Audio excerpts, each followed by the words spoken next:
सकते हैं माननीय, इसको रोकने के हम तकनीकी उपाय कर रहे हैं, कुछ समय में ही हो जाएगा। मगर कुछ नाले ऐसे हैं माननीय, वहां इतना बहाव होता है, वहां कोई चौकी नहीं लग सकती, चौकी बह जाएगी, वो घुस रहे हैं। मगर उन्होंने क्या स्टैंड लिया था? राहुल गांधी ने कहा, जब 2011 में हमला हुआ, उन्होंने कहा सभी आतंकी हमलों को रोकना संभव नहीं है। जवाहरलाल नेहरू ने कहा घुसपैठियों को कोई रोक ही नहीं सकता। मैं मानता हूं कि अभी भी पाकिस्तान कुछ आतंकी हमले कर पा रहा है, अभी भी कुछ घुसपैठ होती है, काफी कम हुआ है माननीय। मैं जिम्मेदारी के साथ बोलने वाला आदमी हूं, देश की जनता सुन रही है, काफी कुछ कम हुआ है, मगर हम कभी ऐसे हथियार नहीं डालते। मैं आज सदन के सामने कहना चाहता हूं, घुसपैठ और आतंकवादी घटनाओं को समाप्त करने के लिए नरेंद्र मोदी सरकार कृत निश्चयी है, दृढ़ता के साथ हमारा मान्यवर। कल राहुल गांधी जी का मैंने स्टेटमेंट सुना, चीन के लिए प्रधानमंत्री क्यों नहीं बोलते, चीन के लिए नहीं बोलते, चीन के लिए नहीं बोलते। अब ये उनके सीनियर लोग हैं, उनका कोई ट्यूशन व्यूशन भी नहीं रखते माननीय, कैसे बोलना चाहिए, क्या बोलना चाहिए, कुछ बोलते ही रहते। मगर आपने जब चीन की लड़ाई समाप्त हुई तब क्या किया था?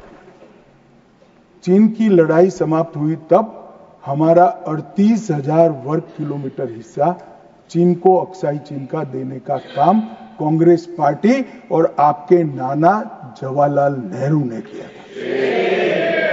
मान्यवर 1955 में देश में बहुत कम लोग जानते हैं, और ये पूछ रहे हैं कि कल मुझे कहने लगे झूठ बोल रहे हैं, मैं आज चीज भी लेकर आया।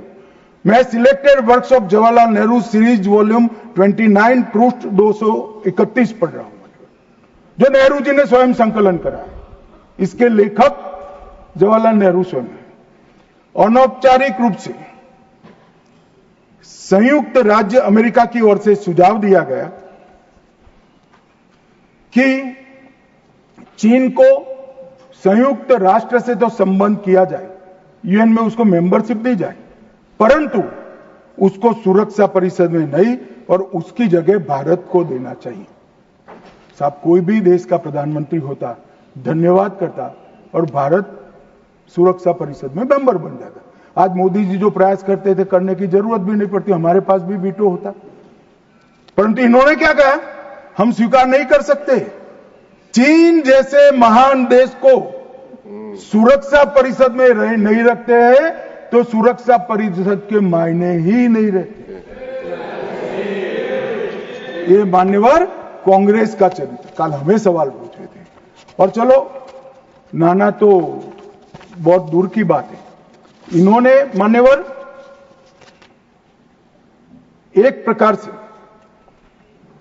चीन के बारे में राजीव गांधी फाउंडेशन, जिसकी चेयरपर्सन उनकी माताजी थी, उससे एमओयू किया, चीन से पैसा लिया, हमने एफसीआरए का लाइसेंस यही बिना पर कानूनी तरीके से राजीव गांधी फाउंडेशन का एफसीआरए का लाइसेंस कैंसिल कर दिया।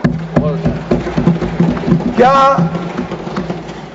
राहुल गांधी देश की जनता को एक प्रेस कॉन्फ्रेंस करके बता सकते हैं कि चीन के साथ क्या एमओयू हुआ था?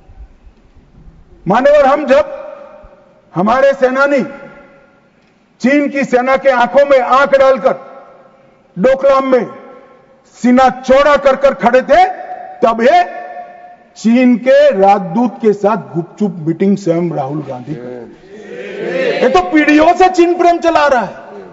हिंदी चीनी भाई भाई से शुरू हुआ, सोनिया गांधी के राजीव गांधी फाउंडेशन से गुजरता हुआ चीन के राजदूत की मीटिंग तक आया मान्यवर। और ये हमें कह रहे हैं कि आपने चीन का नाम नहीं दिया। अरे भाई, जब देना है तब देंगे। और हमारे विदेश मंत्री ने बहुत मजबूती के साथ इसका जवाब दिया। हर चीज प्रधानमंत्री को बोलने की जरूरत नहीं है, मगर आप देश की जनता को बताओ जरा, क्या एमओयू हुआ था, कितना पैसा लिया गया, चीन के राजदूत के साथ युद्ध की स्थिति में कैसे बात कर सकते हो? और आप प्रतिपक्ष के नेता हो, और 30,000 स्क्वायर किलोमीटर भूमि चली गई। और साहब इरिस्पॉन्सिबिलिटी देखे, कहते हैं वहां घास का तिनका भी नहीं उगता। अब नेहरू जी का सर मेरे जैसा था साहब, तो हमारे महावीर त्यागी थे, उन्होंने कहा कि साहब आपके सर पर भी एक बाल नहीं है, क्या इसको चीन भेज दे?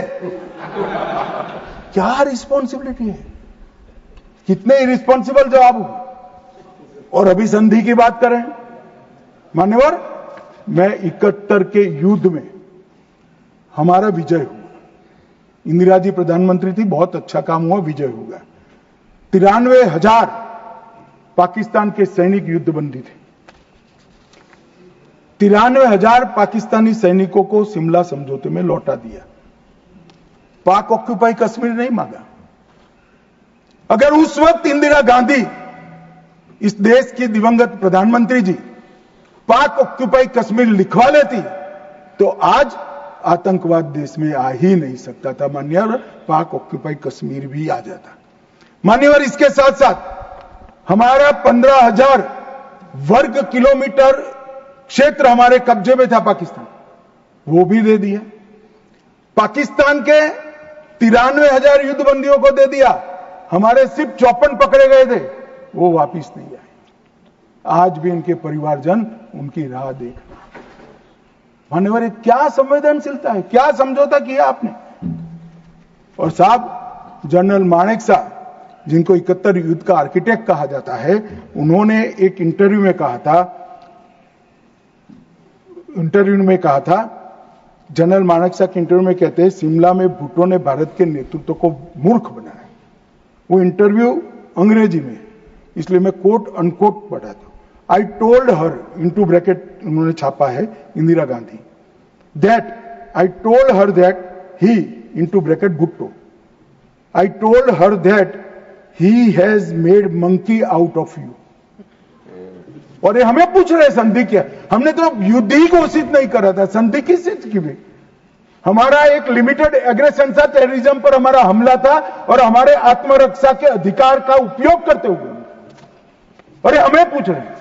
चिंता मत करो राहुल गांधी, पाक ऑक्यूपाई कश्मीर की चिंता है ना, भारतीय जनता पार्टी ही ला देगी पाक ऑक्यूपाई।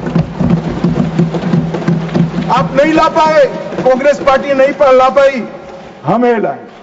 और मान्यवर, पाक ऑक्यूपाई कश्मीर छोड़िए, पाकिस्तान की रचना ही कांग्रेस पार्टी ने की थी। मैं कम से कम इतना तो जिम्मेदारी के साथ कह सकता, मैं उस वक्त निर्णायक स्थिति में होता तो भारत माता के टुकड़े कभी सिग्नेचर नहीं करता। उम्र हो गई थी, जल्दी थी, प्रधानमंत्री बनना था, देश के टुकड़े टुकड़े कर दिए, आज तक देश पछता रहा है। मान्यवर, आतंकवाद के मुद्दों पर अंतर्राष्ट्रीय मंचों में हमारी देश की फजीहत कर, मुंबई अटैक के बाद शर्म अल शेख सम्मेलन हुआ, जिसको पूरी दुनिया की डिप्लोमेसी में बलूचिस्तान ब्लंडर के नाम से जानते हैं। उसमें प्रस्ताव किया कि दोनों देश आतंकवाद के शिकार हैं। अब भला दुनिया में कोई पाकिस्तान को आतंकवाद का शिकार कह सकता है क्या? लोग हमारे मरे हैं, जवान हमारे मरे हैं, और आपने उनको पाकिस्तान को सर्टिफिकेट दे दिया मान्यवर। और भारत पाकिस्तान के आधिकारिक बयान में भी बलूचिस्तान का जिक्र किया। इनका आंतरिक मामला था मान्यवर, हमारा कोई लेन देन नहीं है। बलूचिस्तान में जो घटनाएं हो रही, मनमोहन सिंह स्वीकार कर आए, और उसके बाद में उन्होंने कहा कि टेरर की घटना और वार्ता, उसके बीच में कोई रिलेशनशिप नहीं। भगवान भला